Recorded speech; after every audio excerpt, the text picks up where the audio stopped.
Dios lo bendiga. Por favor, pase conmigo a Isaías 65. Una de las preguntas que puede surgir, y que de hecho ha surgido a lo largo de esta enseñanza, es si en nuestros cuerpos nuevos recordaremos u olvidaremos. Entonces vamos a un versículo que es utilizado para decir que vamos a olvidar todas las cosas que han pasado acá. No es así, y eso es lo que vamos a demostrar el día de hoy. Empezamos en Isaías 65, en el versículo 16, donde lee: el que se bendijere en la tierra, en el Dios de verdad se bendecirá. Y el que jurare en la tierra, por el Dios de verdad jurará. Porque las angustias primeras serán olvidadas. Y esta es la palabra que vamos a estudiar un poquitito. La palabra hebrea shakak. Así es, shakak. Y dice, continúa diciendo el versículo, y serán cubiertas de mis ojos. Bueno, muy bien. Vamos a ver, la definición castellana de olvidar es básicamente dejar de retener algo en la memoria. Dejarse algo en algún sitio, y tiene también como otra acepción no tener en cuenta una cosa. Esa es otra de las acepciones de nuestro verbo castellano olvidar. Cuando nosotros leemos la expresión aquí en este versículo, serán olvidadas, nuestra tendencia sería pensar que no retendremos en la memoria las cosas buenas o malas que en aquel futuro van a ser pasado. En este caso vamos a ver que la palabra shakak significa más bien que aquellas cosas que van a ser del pasado no tendrán sobre nosotros el peso que tenían cuando nosotros las vivimos. En el futuro, cuando nuestros cuerpos nuevos nos sean entregados e iniciemos una vida enteramente diseñada por Dios para nuestro disfrute, las cosas del pasado no van a tener la gravitación sobre nosotros de la manera que la tienen hoy día. Lógicamente, será el futuro y tendremos cuerpos nuevos, totalmente perfectos los cuerpos, imagínense. Entonces, no tendrán en nosotros ningún efecto nocivo ni angustiante. Podría entenderse como que uno está lejano y ausente del hecho que se trate y de lo que sea que ese hecho haya producido en nosotros. Bueno, hasta ahora la verdad de la milanesa es que el único que ha sido resucitado por Dios para nunca más morir fue nuestro querido Señor Jesucristo. Observamos que Él recordó todo lo que hizo y que enseñó. Recordó no solo a sus discípulos, sino que recordó a sus discípulos cosas que Él les había dicho antes, de tal manera que Él recordó, porque supo quién era Pedro, supo quién era Judas, supo dónde los iba a encontrar, todo eso. Entonces, nuestros cuerpos, como el de Jesucristo, serán... Bueno, ¿qué estoy diciendo? Nuestros cuerpos van a ser como el de nuestro Señor Jesucristo. Eso indica que las capacidades de nuestros cerebros serán como las de Él también. No va a haber ninguna diferencia. Nuestro Señor recordó, nosotros también recordaremos. Él en su cuerpo resucitado fue a verlos donde dijo que iba a ir a verlos, a Galilea, se dirigió allá, supo a qué casa ir de todo el lugar, supo a qué casa ir, llegó ahí, les habló cosas que ya les había hablado, es decir, todo indica que sí que Él recordó de tal manera que nosotros también recordaremos. Bueno, muy bien. Apocalipsis 21, por favor. Nos adelantamos al final de esta enseñanza preguntándonos, ¿recordaremos? La respuesta es sí, enfáticamente sí recordaremos. Nuestro Señor tiene el bendito privilegio de tener el cuerpo nuevo prototipo de cómo será el nuestro. Entonces, Él recordó, por lo tanto, nosotros también recordaremos. Entonces, esta expresión serán olvidadas que nosotros leímos recién en Isaías, en realidad no se refiere a la pérdida de la capacidad mental de recordar, sino a la relación que une a la persona con las memorias pasadas. Sí, habrá memoria de nuestra vida actual. ¿Cómo vamos a recordar a Dios y a su palabra? Cuando nos sean entregadas las recompensas, que es lo que dice la palabra de Dios, que va a ocurrir con todos los hijos de Dios, que nos van a ser entregadas recompensas por todas las buenas obras en la palabra de Dios que nosotros hayamos hecho. Vamos a preguntar, ¿por qué es esto? No tendría sentido, ¿no es cierto? Sabremos por qué seremos recompensados, seguramente. Así que no recordar en el futuro desafía la lógica. Apocalipsis 21, por favor, en el versículo 12. Ahí dice, tenía un muro grande y alto con 12 puertas. Observe ahora el detalle con el cual describe esto. Y en las puertas 12 ángeles y nombres inscritos, que son los de las 12 tribus de los hijos de Israel. Entonces, imagínense, en aquel entonces no va a recordar usted que nuestro Señor vino de la tribu de Judá, no se va a acordar usted quién es Abraham, Isaac, Jacob, los 12 hijos de Israel. Todo eso usted lo va a recordar. Y nombres inscritos que son los de las 12 tribus de los hijos de Israel. 13. Al oriente 3 puertas, al norte 3 puertas, al sur 3 puertas y al occidente, imagínense, 3 puertas también. Y el muro, en el 14 dice, y el muro de la ciudad tenía 12 cimientos y sobre ellos los 12 nombres de los 12 apóstoles del Cordero. Bueno, ¿qué necesidad habría de dar todos estos detalles si después no nos sirvieran en el futuro? Bueno, el hecho es que vamos a recordar todos estos detalles. Usted va a recordar Romanos 19:10, tercera de Juan 2, en fin, Juan 3:16, Génesis 1:1, usted lo va a recordar todo lo que sepa ahora de la palabra de Dios. Primera de Juan capítulo 2, por favor. Primera de Juan capítulo 2. En el versículo 28 dice, y ahora, hijitos, permaneced en él, para que cuando se manifieste tengamos confianza, para que en su venida no nos alejemos de él avergonzados. ¿De qué nos vamos a avergonzar? De algo o de algunas cosas que hayamos hecho en el presente. ¿De qué nos vamos a avergonzar si no tendríamos memoria? ¿Lo ve que desafía la lógica no tener memoria, que nosotros no vayamos a recordar en el futuro? Quiero ver con ustedes un hecho en realidad un registro en Génesis 27, un registro muy bueno, muy singular, donde se usa la palabra shakak, que nosotros ahí vamos a aprender mucho acerca de esta palabra. Está muy bueno el registro, muy bueno. Muestra un poco también la naturaleza humana de dos hermanos. Bueno, muy bien. Abraham tuvo un hijo que se llamó Isaac. Isaac, a su vez, con Rebeca, tuvo 2 hijos, Jacob y Esaú. Jacob es donde vienen las 12 tribus de Israel. Bueno, ahora, ¿qué pasa? Isaac tiraba para el lado de Esaú, quería bendecirlo a Esaú. Y Rebeca tiraba más bien para el lado de Jacob, quería bendecirlo a Jacob. Bueno, muy bien.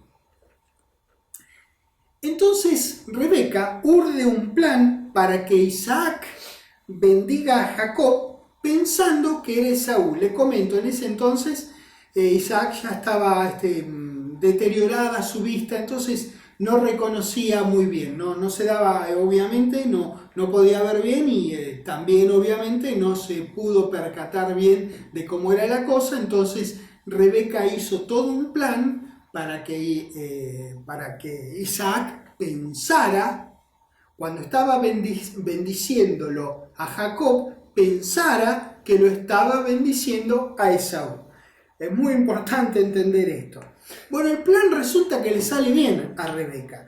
Y cuando Esaú cayó en cuenta de que la bendición que era para él le fue al hermano Jacob, entonces, porque era la bendición de la primogenitura, así como se llamaba, realmente lo quiso matar al hermano. Así es, así empezamos en Génesis 27, en el versículo 41. Fíjense que ahí dice: y aborreció Esaú a Jacob, y acá nosotros ya nos hemos adelantado para saber cuál era la razón de este aborrecimiento, por la bendición con que su padre le había bendecido, y dijo en su corazón: llegarán los días del luto de mi padre y yo acariciaré a mi hermano. No, dice: mataré a mi hermano Jacob. Y fueron dichas a Rebeca estas palabras, las palabras de Esaú, su hijo mayor. Y ella envió y llamó a Jacob, su hijo menor, y le dijo: he aquí, Esaú tu hermano se consuela acerca de ti con la idea de matarte. Claramente, lisa y llanamente, te va a cortar la cabeza. Ahora pues, hijo mío, obedece a mi voz, le dice Rebeca a su otro hijo, a Jacob. Obedece a mi voz, levántate y huye a casa de Labán, mi hermano, en Harán, y mora con él algunos días, hasta que el enojo de tu hermano se mitigue, hasta que se aplaque la ira de tu hermano contra ti, y Shakak olvide, dice traducido aquí, lo que le has hecho. Yo enviaré entonces y te traeré de allá. ¿Por qué seré privada de vosotros ambos en un día? Bueno, así hizo Jacob y su vida fue preservada de las manos de su hermano. Tiempo después, según el relato de Génesis capítulo 33, a donde le pido ahora que vayamos, ambos se encuentran. Y resulta que Jacob va al encuentro de su hermano con mucho temor. Entonces, ¿qué hace? Envía una comitiva. Primero las mujeres con los niños, después lo que iba a ser un regalo a su hermano, una especie de ofrenda, después los siervos, y atrás de todo él venía reclinándose porque sabía que se le venía la noche, porque él recordaba lo que había prometido hacerle Esaú cuando pasara el luto de su padre. Bueno, vamos a ver ahora, es simpático todo esto, que toda la cautela que tuvo Jacob fue innecesaria, porque en realidad Esaú ya no lo recordaba, ya no le dolía como en aquel entonces, y eso estamos aprendiendo qué es lo que significa esta palabra Shakak. En el 33, Génesis 33, en el versículo 1 dice: alzando Jacob sus ojos, miró, y he aquí que venía Esaú y los 400 hombres con él. Fíjate vos, se le venía la noche, todo un ejército, y él dice: bueno, acá es el momento que mi hermano va a cumplir su promesa de liquidarme. Entonces, ¿qué es lo que hizo Jacob? Repartió los niños entre Lea y Raquel, sus mujeres, y las dos siervas. Y puso las siervas y sus niños delante, luego a Lea y sus niños, y Raquel y José, y a José los últimos. Fíjense toda la procesión que este hombre armó para, no sé, aplacar de lo que él pensaba que era la ira de su hermano Esaú. 3. Y él pasó delante de ellos y se inclinó a tierra 7 veces. ¿Ves? Por eso yo hacía así. 7 veces se inclinó a tierra, hasta que llegó a su hermano. Pero Esaú, dice el 4, corrió a su encuentro y le abrazó. Fíjese usted, la película que se había hecho Jacob y la película que verdaderamente estaba ocurriendo delante de sus ojos. Y le abrazó y se echó sobre su cuello y le besó, y mire qué hermoso lo que dice acá, y lloraron. Claro, estaban muy emocionados, muy contentos de verse después de tanto tiempo. Y alzó sus ojos y vio a las mujeres y los niños y dijo: ¿quiénes son estos? Y él respondió: bueno, son los niños que Dios ha dado a tu siervo. Luego vinieron las siervas, ellas y sus niños, y se inclinaron, y vino Lea con sus niños, y se inclinaron, y después llegó José y Raquel, y también se inclinaron. Y Esaú dijo: dale, ¿qué te pasa, Jacob? ¿Qué te propones con todos estos grupos que he encontrado? Y entonces Jacob le dice, bueno, mirá, la verdad es que estaba muy temeroso. Se lo dijo en otra forma, mirá, respondió Jacob, procuraba hallar gracia en los ojos de mi Señor. Y dijo Esaú, pero dale, suficiente tengo yo, hermano mío, sea para ti lo que es tuyo. Mirá, no me tenés que regalar nada, estoy contento con verte. Y estos 400 no te van a hacer nada. Y dijo Jacob, no, yo te ruego, si he hallado ahora gracia en tus ojos, está hablando nada menos el que después iba a ser llamado Israel, de donde iban a salir las 12 tribus, una de las cuales es de donde salió nuestro Señor. Miren lo que estaba ocurriendo en este momento. Y dijo Jacob, no, yo te ruego, si he hallado ahora gracia en tus ojos, acepta mi presente, porque he visto tu rostro como si hubiera visto el rostro de Dios, pues que con tanto favor me has recibido. Él pensaba que Esaú iba a cumplir su promesa, pero ya no pesaba en Esaú, no gravitaba aquello que le había hecho Jacob de la misma manera que años atrás cuando había ocurrido. Entonces no es que Esaú se había olvidado de lo que había hecho Jacob, simplemente era que el recuerdo de lo ocurrido no producía en él el enojo que le produjo cuando había sucedido. ¿Ven el uso de la palabra olvidado, de la palabra shakak? Esaú no tuvo deseo de memoria o deseo de atención de aquel hecho pasado. Isaías 65, regresemos por favor. Isaías 65, esta vez vamos a empezar en el versículo 17. Isaías 65, en el versículo 17.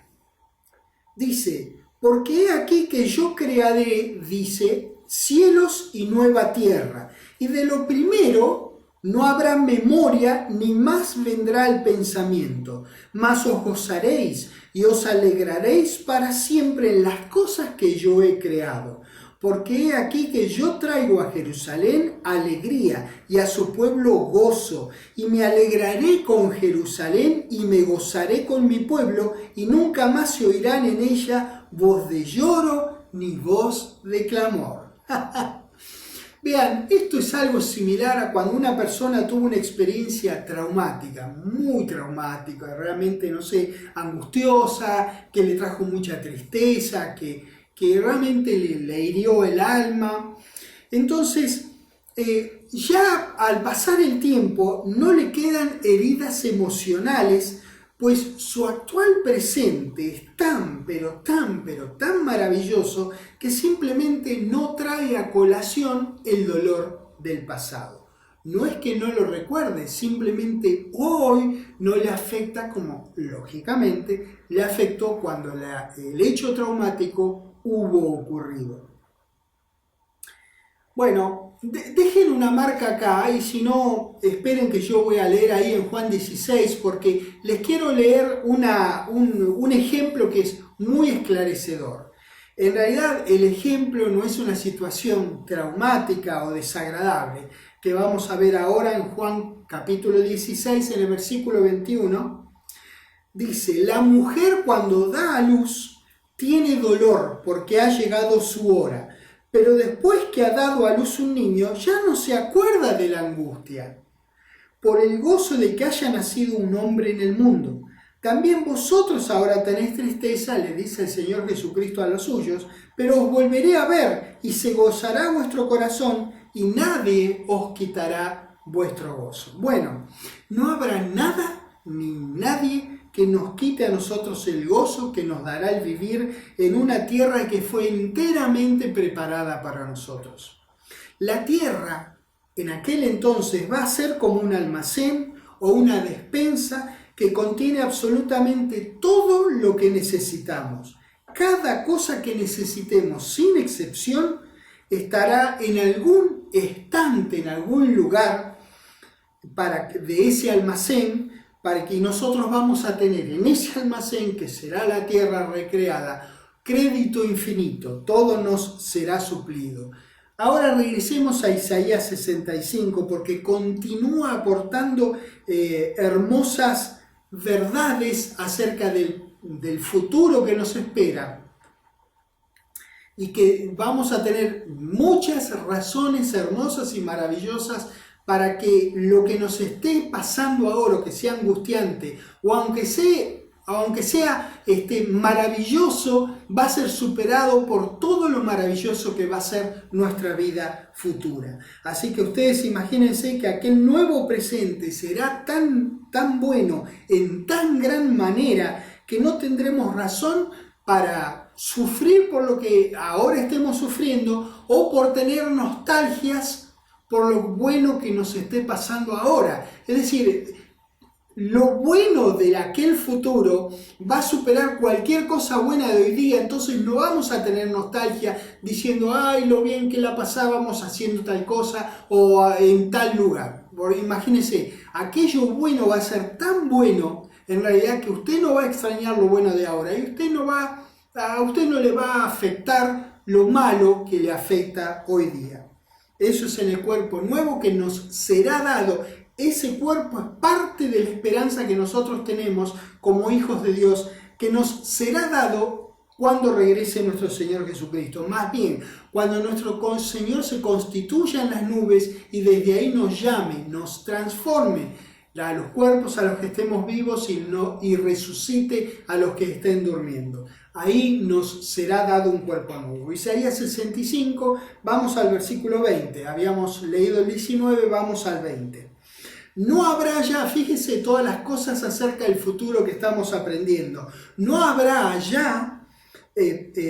no habrá más allí, dice, niño que muera de pocos días, ni viejo que sus días no cumpla. Porque el niño morirá de 100 años y el pecador de 100 años será maldito. Fíjese, lo que está queriendo decir es que un niño de 100 años, ya a los 100 años uno no es un niño, pero está hablando de lo longevos que van a ser los mortales que compartan la tierra con nosotros en el reino de los 1000 años. Lo ve, va a haber inmortales, nosotros, en esos 1000 años sobre la tierra, y va a haber mortales que todavía van a vivir con nosotros. Entonces está exagerando para que veamos la longevidad que va a tener aún los mortales, ya sean naturales o hijos de Dios que vayan confesando y creyendo durante ese periodo, ¿no? Y además dice, el pecador de 100 años será maldito. Hoy día parece ser que los que hacen mal son los que al parecer les va bien, ¿no es cierto? Eso es lo que pensamos nosotros. Pero en aquel entonces la justicia va a ser tal que el que las hace las va a pagar. En aquel entonces. Entonces, si es un pecador, bueno, pues será maldito. 21. Edificarán casas y morarán en ellas, plantarán viñas y comerán el fruto de ellas. No edificarán para que otro habite, ni plantarán para que otro coma, porque según los días de los árboles serán los días de mi pueblo, y mis escogidos disfrutarán la obra de sus manos. No trabajarán en vano, ni darán a luz para maldición, porque son linaje de los benditos de Jehová y sus descendientes con ellos. Fíjese qué tremendo la vida que nos espera, ¿no? Entonces, este precioso registro declara algunas actividades que se llevarán a cabo con las propias manos, ¿eh? Recuerden acá, y esto no es todo, hay muchos registros más, esto es así muy sucinto, muy breve, pero lo que hemos visto ahora es edificar casas, moraremos en esas casas, plantaremos viñas, comeremos de su fruto, disfrutaremos las obras de nuestras manos, etcétera, etcétera. Todas cosas muy parecidas a como es ahora y que hacemos ahora con un cuerpo como el que tenemos, pero en un ambiente de total justicia y verdad. Fíjese ahí usted nuevamente que dice que el pecador va a ser maldito. La justicia va a ser de verdad, es decir, justicia administrada por Dios a través de nuestro Señor y todos nosotros también que estaremos colaborando a regresar a la tierra, al estado de gloria y esplendor que nunca debió haber perdido. aquella gloria y esplendor que tuvo aún antes de Génesis 3:15. Continuamos en el versículo 24, dice, y antes que clamen, responderé yo. En un rato vamos a ver en Daniel un registro muy iluminador acerca de esto que acabamos de leer. Antes que clamen, responderé yo. Mientras aún hablan, yo habré oído, dice Dios. El lobo y el cordero serán apacentados juntos. Vaya a poner ahora un lobo con un cordero. Y el león comerá paja como el buey. Fíjese lo que le está diciendo acerca de aquel reino futuro. Y el polvo será el alimento de la serpiente. No afligirán ni harán mal en todo mi santo nombre, dijo Jehová. Y si lo dijo Jehová, eso lo decide. Fíjese que la expresión antes que clamen responderé yo es muy singular y es importante que la estudiemos. Pasen a Daniel 10, por favor. Dice, se refiere a lo que nosotros podríamos llamar la velocidad, si me permiten que lo diga así, la velocidad de respuesta a nuestras oraciones. Eso nos muestra al menos dos cosas. Primero, la primera es que en aquel entonces habrá oración a Dios. Y la segunda es que Dios tendrá una apertura absoluta a responder nuestras oraciones, pues no habrá nada ni nadie que lo obstruya a bendecirnos. Y acá vamos a ver en Daniel, capítulo 10, un ejemplo que les quiero mostrar. En el versículo 10 comenzamos, donde dice, he aquí una mano me tocó, e hizo que me pusiese sobre mis rodillas y sobre las palmas de mis manos. Y me dijo, Daniel, varón muy amado, ay Dios mío, imagínate que se te aparezca un ángel de Dios y te diga eso. Qué maravilloso es pensar de que algún día nosotros charlaremos con Daniel, lo vamos a conocer y lo podemos llenar de preguntas. Y me dijo, Daniel, muy amado, varón muy amado, está atento a las palabras que te hablaré y ponte en pie, porque a ti he sido enviado ahora. Mientras hablaba esto conmigo, me puse en pie temblando. Alguno lo puede criticar a Daniel, pero no de temor. Entonces me dijo, Daniel, no temas. Bueno, por las dudas que haya sido de temor. En fin, le dijo, no temas. Porque desde el primer día que dispusiste tu corazón a entender y a humillarte en la presencia de tu Dios, fueron oídas tus palabras, y a causa de tus palabras yo vine. ¿Ven? A causa de la oración que él le hizo a Jehová. Mas, presten atención a lo que dice acá, mas el príncipe del reino de Persia se me opuso durante 21 días. Pero aquí Miguel, uno de los principales príncipes, vino para ayudarme y quedé allí con los reyes de Persia. He venido para hacerte saber lo que ha de venir a tu pueblo en los postreros días, porque la visión es para esos días. Miguel vino en respuesta a las oraciones de Daniel a Jehová, pero tardó 21 días en llegar. La verdad que, imagínense cómo es Jehová, le quiso responder al toque, porque tuvo oposición del príncipe de Persia. En realidad no es literal, es una forma de explicar que hubo una acción maligna de un demonio que atrasó la respuesta por 21 días. Bueno, pues bien, en el futuro que nos espera a nosotros con cuerpos perfectos, en aquel futuro no habrá nada que detenga la respuesta de Dios a nuestras oraciones. Romanos capítulo 6. Las actividades que nosotros vimos en Isaías 65, que es edificar casas, morar en ellas, plantar viñas, todo eso que habíamos visto y varias más que no hemos visto aquí, nos aparecen como normales, aún para nuestra mente finita que tenemos ahora, y podrían llevarse a cabo tranquilamente con un cuerpo de carne y huesos como el que tenemos ahora. ¿Lo ven? El cuerpo nuevo que nos será dado será como el nuestro, pero sin discapacidad alguna. No estará afectado por el pecado o la enfermedad, o por desgaste o cansancio alguno. Fíjense que al día del pecado de Adán no pesa sobre nosotros en cuanto a la posibilidad que tuvo Dios de habernos hecho sus hijos. Pero aún así tiene efectos nocivos en nuestras conductas y en nuestros cuerpos hasta la redención absoluta que va a tomar lugar con nuestra transformación. Nosotros, de hecho, hemos sido redimidos por nuestro Señor Jesucristo, pero nuestra redención todavía no la disfrutamos absolutamente porque nuestros cuerpos están afectados aún por el pecado. Como dije, el pecado no nos ha afectado ni afecta a nadie para llegar a Dios gracias al trabajo de nuestro valiente Señor Jesucristo. A Él le costó la vida, ¿no es cierto? Que nosotros nos lleguemos a Dios. Pero aún nos afecta, por eso nos enfermamos y por eso de no venir nuestro Señor, algunos entre nosotros se duermen, ¿verdad? Romanos 6, en el versículo 22, miren lo que dice. Mas ahora que habéis sido libertados del pecado y hechos siervos de Dios, tenéis por vuestro fruto la santificación y como fin la vida eterna. Porque la paga del pecado es muerte, sigue siendo la paga del pecado la muerte. Mas la dádiva de Dios es vida eterna en Cristo Jesús, Señor nuestro. Vean, no es la muerte para nosotros en el sentido que si nos morimos cuando venga el Señor Jesucristo no seremos resucitados. No, ya no nos obstruye el pecado para eso.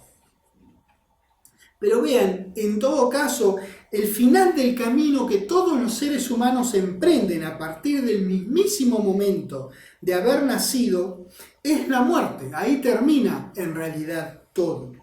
Nuestros padres heredaron de los suyos el efecto final del pecado de Adán. Por eso digo, es la muerte. Entonces, sí hemos sido redimidos y sí tenemos la promesa de vida por siempre, pero no la tenemos de manera tangible y completa en este preciso momento. Aquella vida por siempre va a comenzar con el sonar de la trompeta cuando seamos vestidos con un cuerpo nuevo. Ese será el momento en el que cobraremos el total de la redención. Por ahora lo que tenemos es las arras, el Espíritu Santo que Dios nos dio. Vaya garantía de vida por siempre que tenemos. Así que estamos profundamente agradecidos a nuestro querido Dios que se le ocurrió no solo darnos vida por siempre, sino darnos un depósito de garantía para que nosotros, si alguna vez dudamos, nos ponemos tranquilitos en un costado de la vida, en un costado del trabajo, en un costado de tu casa, en un costado del auto, donde sea, en un costado, por eso digo en un costado de la vida. Ahí nos ponemos tranquilitos, hablamos en lenguas, en voz baja, y nosotros mismos nos escuchamos, que tenemos dentro nuestro el testimonio de que cuando el Señor se constituya en las nubes y suene la trompeta y nos llame desde allá, nosotros vamos a ser transformados y ascenderemos. Y a partir de ahí ya la muerte no tendrá más reinado sobre nosotros. Aquel será un cuerpo con las habilidades y capacidades que tuvieron los cuerpos de Adán y Eva, aunque superiores, según podemos observar al final de los evangelios, como Jesucristo, como la prueba viva de aquel nuevo cuerpo que vamos a tener. La nueva normalidad será mejor que la que era hasta Génesis 3:15, y eso entonces es mejor todavía, si eso fuera posible, y lo es, mejor que bueno en gran manera.